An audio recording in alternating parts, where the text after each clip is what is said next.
Welcome to the Green Kitchen. It's a show that celebrates the link between nature, nutrition, and livelihood.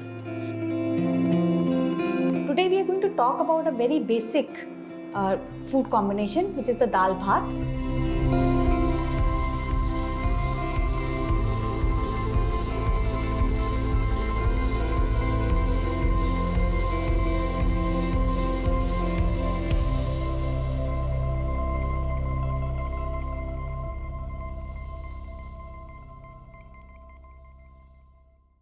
To talk about the Dal Bhath from Uttarakhand, we have Professor Pushpesh Pant with us, and he's a food historian, and he has written extensively on Indian cuisine. So welcome to the show, Pushpesh ji. Thank you, Bhaji. I must confess at the outset, this dal is particularly close to my heart because I am from Uttarakhand. Exactly. And I have a confession to make. It was not love at first sight. It was not even love at first bite. When I first had this dal, I quite hated it. It had a viscosity which was not quite consistent with the good Gahat Dal which we are used to eating. It was like the abjectly poor man's dal, some grains of dal floating in a soupy mess. And it didn't taste too great. But then everybody at home said ki is dal mein, it has very great virtues. It can remove stones from your kidneys, from your bladder. It has a garam tasir, it keeps you warm in the winter. So do have a couple of spoonfuls and you should not be so fussy about what you are eating. The other thing wrong with the dal, poor dal, was the name. It was called horsegram in English. So what is fit enough for the horses is not necessarily fit enough for men. So this, several putting off features about this dal. But then what happens is it is a slowly acquired taste. Then I realized that this dal, when properly made, had to be enjoyed not only for medicinal purposes. It had a flavor which was very different, and one could, cooking it, when we cook it, we'll try to do that, change the viscosity. We could put arbi into it, colacacia. We could have some other yam into it. We could mix a very few grains of some other dal with it, which has some kind of a viscosity like dhuli urad, or maybe a few grains of rajma, or even chana. And the dal is fantastic. Not overdo it. The folklore is very interesting. They say that if a few seeds of this horsegram Gahat Dal, which is called Kulthi incidentally, in Ayurveda and other parts of the country, and everywhere there is this general agreement that Kulti Dal is good for removal of stones from the kidneys and bladder. So the folklore runs something like this, that a few grains of kulthi ki dal were scattered over a field where two rocks took place, and the kulthi broke the rock and came out. Now, this might be an apocryphal story, but that is where it is supposed to pulverize the stones in the body and get it out. I have seen it happen, and some people would swear that the stone was removed, they passed it painlessly, without surgery, without lithotripsy in their urine. It can't, of course, work if the calculus is 2 inches or something, but if it's a smaller stone, the chances are that it will pass because of kulti. It again is time tested. So I think that is something. And as to the taste of the dal, I think people have found ways out of it. They boil it and make a kofta out of it after grinding it. They make a tikki, which they call gahat ke kebab. Not only the gahat ki dal is made, which has a special name, it's called gahtani. In Ghadwali, also a fanu is made out of it. It goes into a mixed dal, which is called ras, tatwani. It is cooked in a cast iron kadhai, and several dals go, and gahat is one of the more prominent ingredients, and it is very flavorful. So I think gahat ki dal is slowly making inroads into the superfood category that people have started loving this dal. Now again, I think this combination of this red dal, my mother used to call these red looking dal Rakta Danta. Name is Rakta Shali also. Shali derives, of course, from the word, Sanskrit word Shali, which was the Vedic rice. But look at this, you see, it is not quite red. Yeah. It is red, pinkish specks of white. So it could possibly be described as Rakta Danta, as if there was a demon who had eaten something non-vegetarian and the blood stains stuck to the teeth. So some would be white, some would be this. Now what fascinates me about this rice is that at one lateral altitude belt from Himachal to Manipur, you have variations of this. We'll come to South again. In South again, there is a belt where the rice is black, brown black, black red, call it whatever way you like, and this Raktadat variety. Now, in one part of Uttarakhand, in an area called Salam, this is referred to as basmati. It is not long grained, it is sticky again, and the color is red. I mean, you could say it is blushing red, pink, and things of that kind if you want to romanticize it. But most people would say that it doesn't look very attractive. To me, it looks very attractive. In Manipur, again, it is like the emperor's king's rice, and they make the sticky rice kheer out of this. But they also make a savory dish where unhusked black moong goes into it. We'll come to that later when we reach Manipur. But in Uttarakhand, this is also called the local basmati because it has a fragrance which local people say is stronger, more pleasurable than basmatis. Again, my anti-basmati bias sees through. But the point is that I think this red rice in north and in south gives you this beautiful testimony that what biodiversity is. Now, to go back to your question, is interesting what contributes to this hue. It is the soil where from the rice soaks up the minerals. But the thing which is common to all these rice of the red rice variety, black rice varieties, sticky rice varieties, they are high in protein content, they are high in mineral content, they are high in vitamins, they are easily digestible, they have very low glycemic index. And you know, there was that old film song, Hindi film song, which says, Mere mehboob mein kya nahi. So this seems to be true of all the red, violet, magenta rices. They seem to have everything in them. So you could make a black sticky rice kheer or a sweet dish from one kind of rice. You could make sticky rice and Gahat Dal combination, horsegram combination.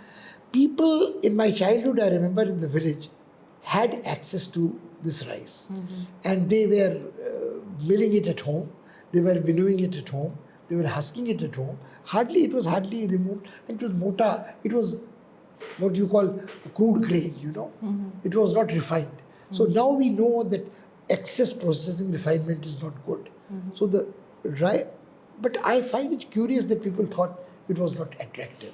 But there was that prejudice that anything which is red, which reminds you of blood, is not to be put in an auspicious prasad. It's also the fact that basmati got so popular. So in comparison, it is different. Nobody likes different. No, I mean, basmati got popular for a different reason. I think it's a great con. This is what, I mean, I remember the conversation with Captain Amrinder Singh Ji of Patiala, the former Maharaja, who used to say that in my childhood I used to get such long grain rice that 9 single grains of rice covered a 12-inch foot long length. It was longer than 1 inch a rice, grain of rice after cooking. Each grain of rice separate. So it became aspirational. I think the only exception was Kerala, where the Ayurvedic tradition was very strong and people ate according to what was appropriate to the season and the climate. So they said that our rice, mata, has cooling properties, thandi taseer hai. It's quite the opposite of the garam taseer of Kulti Dal. So in the hills, this thandi taseer wala chawal maybe was eaten with the garam taseer ki dal and it blended together. So, is it difficult to cook? Well, no, it's not difficult to cook. You see, look, your question is very difficult.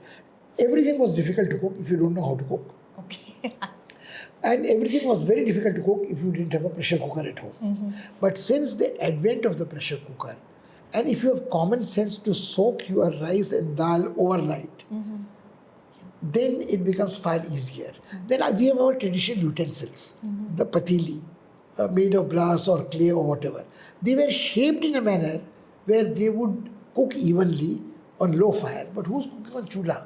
Who's cooking? So what would happen if you had access to pressure cooker, if you knew how much to soak in the night, both of them would be very easy to cook. Of course, the kofta would be difficult, the kebabs would be difficult, but they would be only difficult if you didn't have a mixie at home.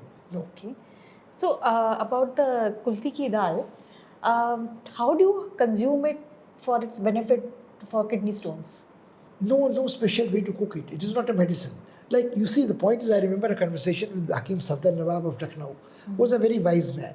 He said, food should be treated as medicine, and medicine should be food.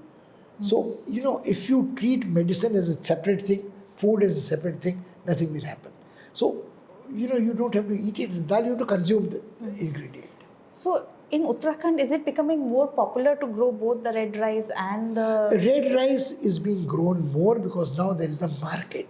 Yeah. So some people who are into organic farming, some people who are into exotic foods, some people are into lost grains, are doing it. Some people who have had a background of Vedic Ayurveda know the virtues, and there is a craze for something which is a superfood potential.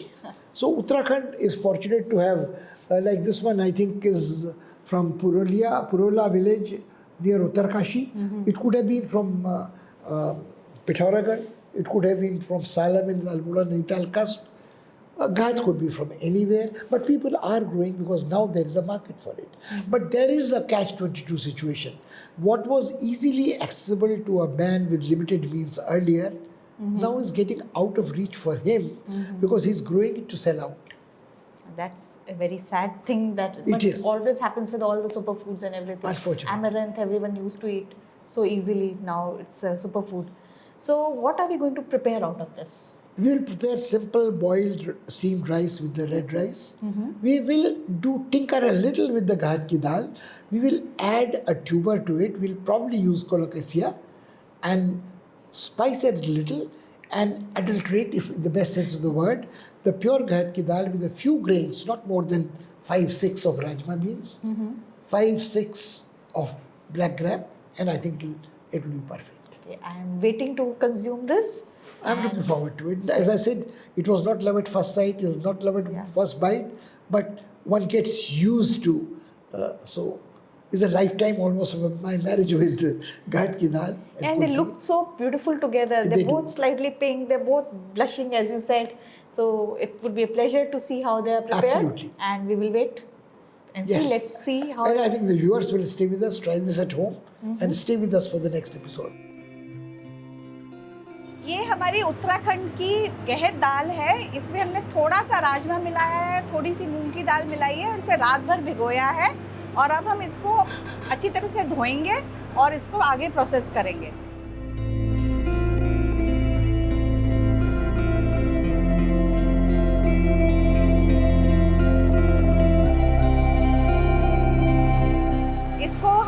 Red rice को हमने रात भर भिगोया है और अब हम इसको अच्छी तरह से धो के उबालेंगे।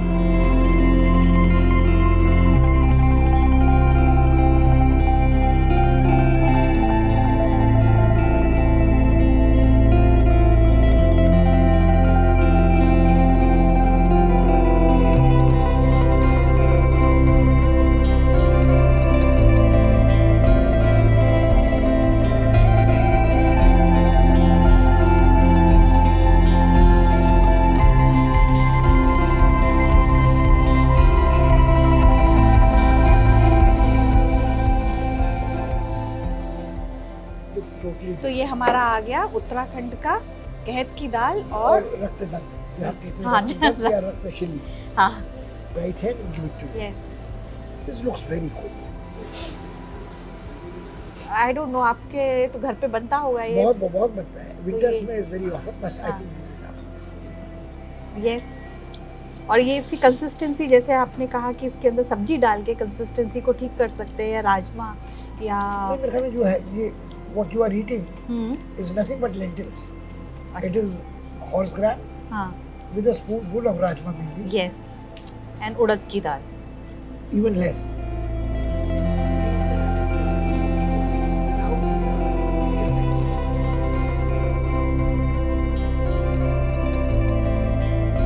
Thank you Pushpesh ji for joining us for this episode of The Green Kitchen. We will be back again with many more episodes on the Dal Bhath. Until then, please do try them. Tell us what you think about it. Until we see again. Thank you.